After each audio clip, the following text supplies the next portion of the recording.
দেশি ফল বেশি খাই, আসুন ফলের গাছ লাগাই। এ প্রতিপাদ্যকে সামনে নিয়ে খাগড়াছড়িতে 3 দিনব্যাপী জাতীয় ফল মেলা উদ্বোধন হয়েছে।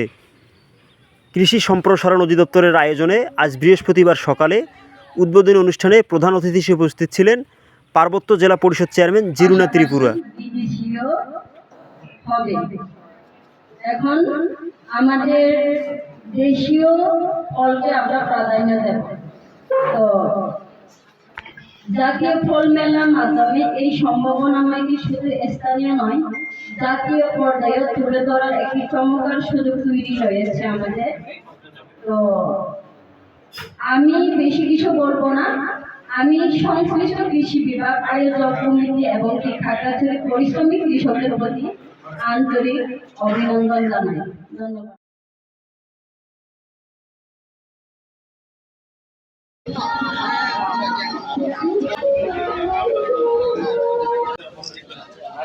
গানগুলো ভালো লাগে সাবস্ক্রাইব করে রাখুন।